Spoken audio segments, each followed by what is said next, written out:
Okay, so I'm on a hike now and I'm trying to relax. I had a burst of creativity. I stopped. I did like a Matter Max Money Minute. Go please check that out.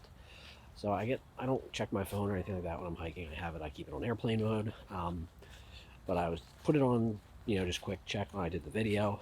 Uh, so get a call as I'm there. Like the 2 minutes the thing's on, and it's a scam. It's kind of funny. I have a pretty good habit of messing with scammers.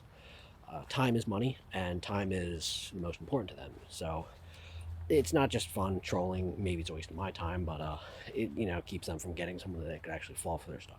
So apparently, I get a call from a guy as a kind of you can hear he's trying to suppress his accent, and not you got to be careful in today's world, but not biased or judgmental about people with accents or have English as a second language. It's fine, but he calls and he's apparently he's using a New Jersey phone number and he's calling from the Philadelphia Police Department. So we're not already looking at red flags. So yeah, why did you call my? But whatever. So it was during work hours, so whatever, and maybe he was off a cell phone. So let's just.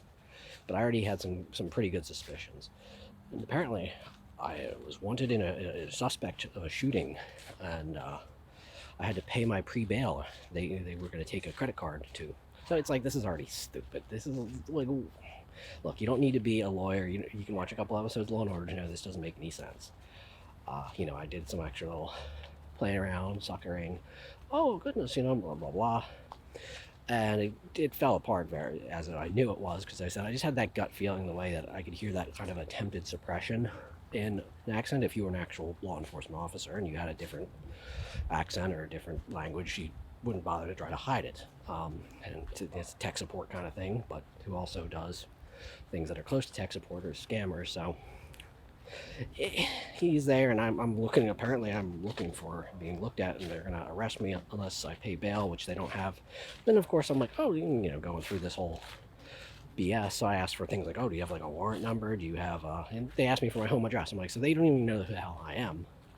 They, they had my first name sort of right, not completely. So that's already, I'm apparently. So I'm screwing with the scammer, just wasting his time and everything like that. And I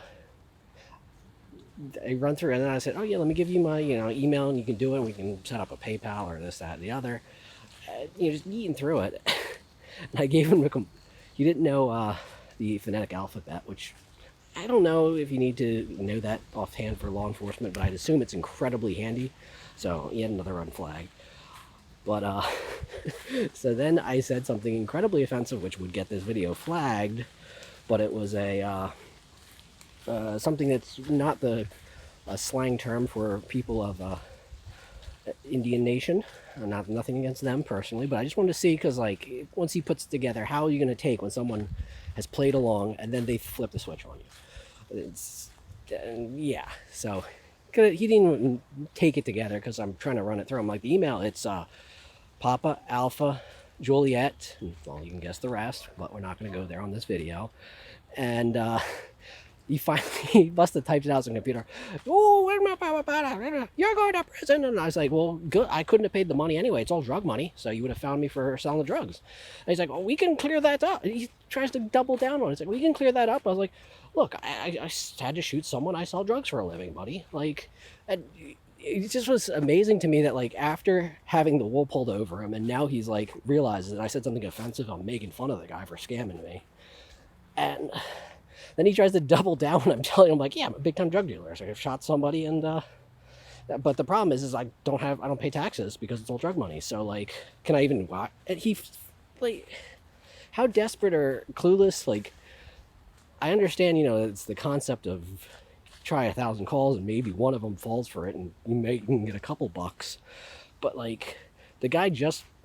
It's the mindset of this stuff. I understand this the cold sale. I understand how it works. I understand but just like you had the wool pulled over your eyes. You're mocked. You're insulted as an ethnicity, and then you decide to try to double down to get. Like, of course I know you're BSing me. Like, why didn't you hang up? So after I told him I'm some sort of big deal drug dealer, I have all this illegal money and everything, and he didn't even have my name right. My first name, didn't even touch on the last. But it just It's weird, man.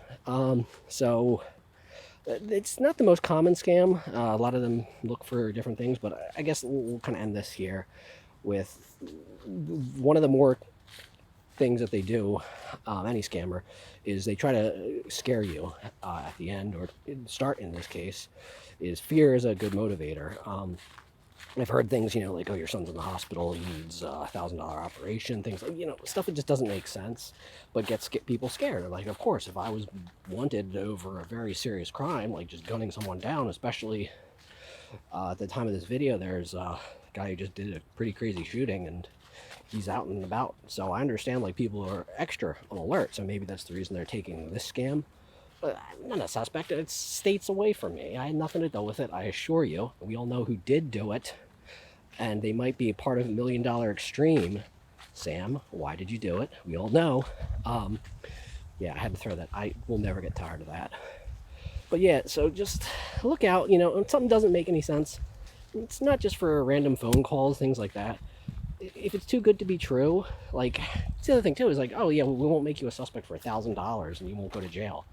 If I was involved in like a serious shooting, they're gonna kind of be interested in talking to me, and if they had enough evidence to think I did it, they're gonna be getting me. It's not gonna be a smaller fee like that. It's probably a big number. I don't know. All my felon YouTube video watcher friends and subscribers, let me know how much a shooting costs on bail. But yeah, just, when you get something that doesn't add up in any form, sometimes life gets weird. So like, don't always like come out, stuff doesn't make sense. But and it just doesn't make sense. Just don't go with it. That's how people get scammed. And so that's my little story. Kind of rambling on, but I guess I'm still on kind of like a hiker's high, which is like a runner's high, but I hate running. So there's my video. It's 7 minutes of telling the story about mocking a scammer. Now I wonder why I don't have that many subscribers. Okay, peace out, everyone.